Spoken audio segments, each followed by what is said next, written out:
In the grim darkness of the far future, where there is only war, few embody the essence of unbridled carnage, like the World Eaters. Once the 12th Legion of the Emperor's Space Marines, they were forged in the fires of Terra's unification wars, a brotherhood of warriors whose story is one of loyalty twisted into betrayal, discipline shattered by rage, and a relentless hunger for blood that spans millennia. The 12th Legion's genesis traces back to the Emperor's grand design on ancient Terra, amid the thunder of the unification wars.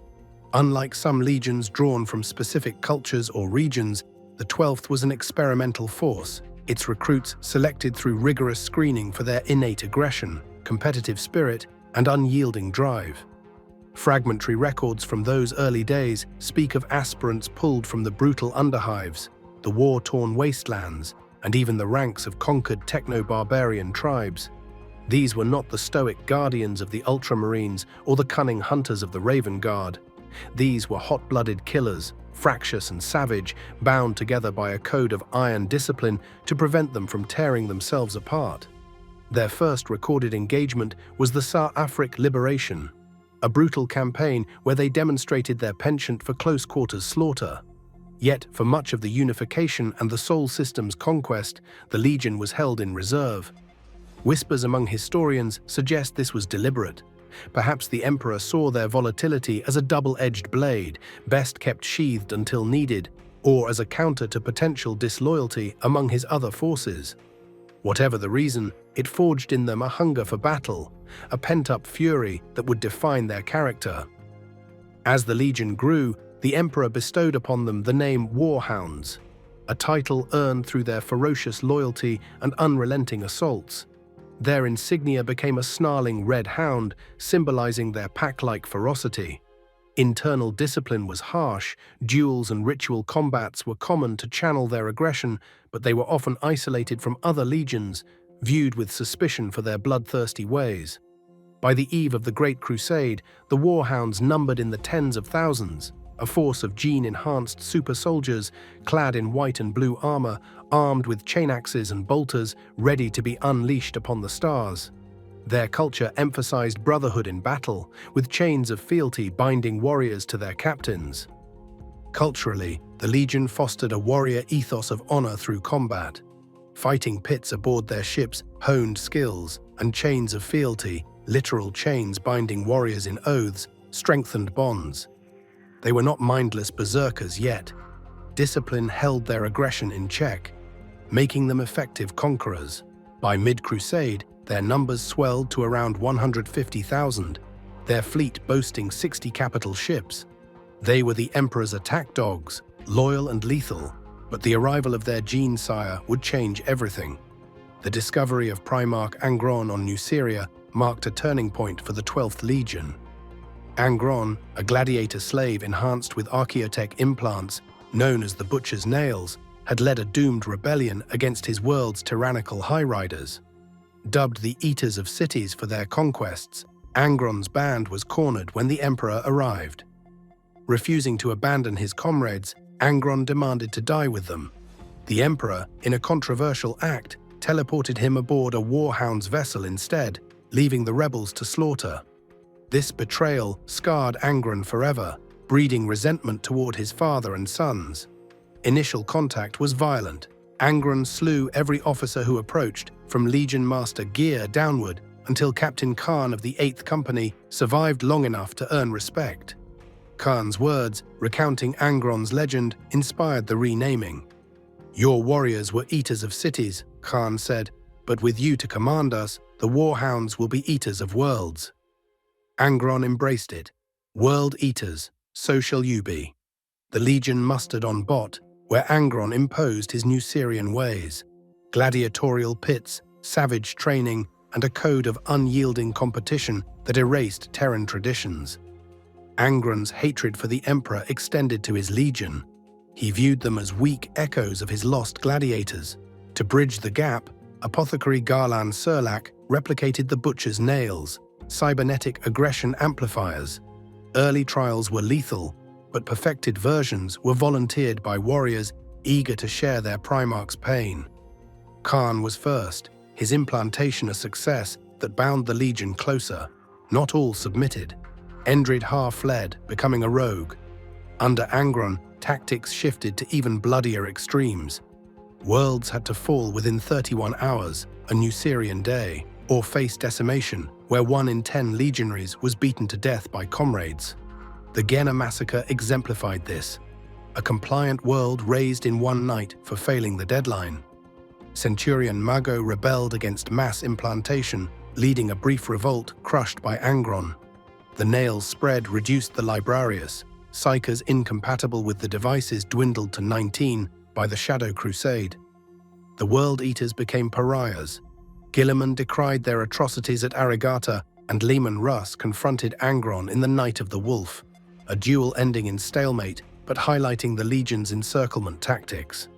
The Emperor banned the Nails and exiled them to Xenos frontiers, but they defied him, continuing under Horus's mentorship. By Heresy's eve, they were a legion united in pain, their white and blue armor shifting to blood red and brass. The seeds of betrayal took root early. Istvan V drop site massacre saw them carve through Raven Guard lines, building ossuary cairns from skulls that tormented enemy psychers. For 98 days, they hunted survivors until extraction. The Shadow Crusade with the Word-Bearers ravaged Ultramar. Armatura fell to their assaults, its training academies reduced to charnel houses. On Nuceria, they exterminated the High Riders in revenge, but Ultramarines interrupted. Angron dueled Guilliman amid the ruins. Lorgar, revealing the Nail's fatal toll, enacted a ritual ascending Angron to Demon Primarch. The Legion, inspired, rampaged unchecked. The Siege of Terror was their apex. Breaching the Imperial Palace, they stormed the Eternity Gate, Khan perhaps first inside, clashing with Sigismund. Angron's banishment by Sanguinius triggered fratricidal madness, dooming the assault. The Legion's fall was collective, not just Angron's, but a shared descent into Khorne's embrace. Defeat at Terra scattered the World Eaters into the Eye of Terror. Without Khan, presumed dead, leadership fractured. Captains like Gurga led remnants, but the Nails drove madness. Warriors imprisoned, executed or entombed in dreadnoughts. Resupply faltered. Alliances with Dark Mechanicum provided demon engines, but infighting escalated. The Legion Wars climaxed at Scalathrax against the Emperor's children. Amid frozen hell, Khan awoke from coma, assaulting all in the night of madness. His flamer ignited shelters, forcing combat. The Legion shattered into warbands, each a splinter of former glory.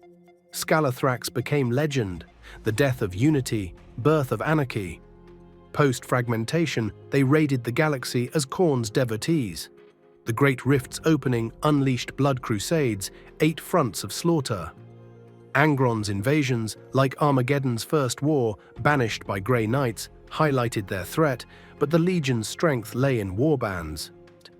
In the shattered reality of M42, following the cataclysmic opening of the Great Rift, known as the Cicatrix Maledictum, the World Eaters have surged forth with renewed apocalyptic fury. No longer confined to sporadic raids from the Eye of Terror, their warbands exploit the galaxy-spanning warp storms to launch the Blood Crusades, a series of 8 relentless offensives decreed by Khorne himself. These crusades, including the infamous Crusade of Slaughter, have seen hordes of crimson-armored berserkers eradicate entire Imperial sectors, Necron tomb worlds, and Tyrannid hive fleets alike, only halting when the Blood God redirects his legions to rival Chaos incursions, such as the War in the Rift against Nurgle's domains. Angron, the Red Angel, embodies this era's unbridled chaos. Banished repeatedly yet ever resilient due to the Rift's energies, he has returned multiple times to lead cataclysmic invasions. In the Arcs of Omen campaign, he assaulted the Malak system, shattering the ancient choral engine on Malak Bael and corrupting elements of the Indomitus Crusade's fleet Quartus with his mere presence. Summoned again by the Archiphane Vashtor at Wormwood during the Battle of Idolatros, Angron clashed with the awakened Lion El Johnson, suffering banishment once more in a duel that scarred the Void. The Legion's fragmentation persists, but M42 has birthed innovative horrors amid the anarchy. Warbands like Khan's Butcher Horde roam as nomadic slayers, ambushing foes in the Octarius War's Skull Hunt or the Nachmund Rift conflicts.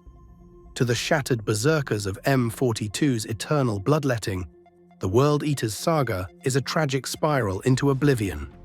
A legion forged for conquest, twisted by Angron's pain and damned by Khorne's insatiable thirst. Once loyal hounds chained by duty, they now roam as feral packs, their butcher's nails a curse that binds them in perpetual agony and ecstasy. In the grimdark expanse of the 41st millennium, where hope is heresy and war is worship, the World Eaters stand as harbingers of doom, their chain axes forever hungry, their battle cry, blood for the blood god, skulls for the skull throne, a dirge for fallen empires. They are not conquerors, but exterminators, not victors, but vessels of rage. As the galaxy burns in the era Indomitus, they endure, a crimson tide promising only annihilation. A stark reminder that in the embrace of chaos, even the mightiest warriors become slaves to the slaughter.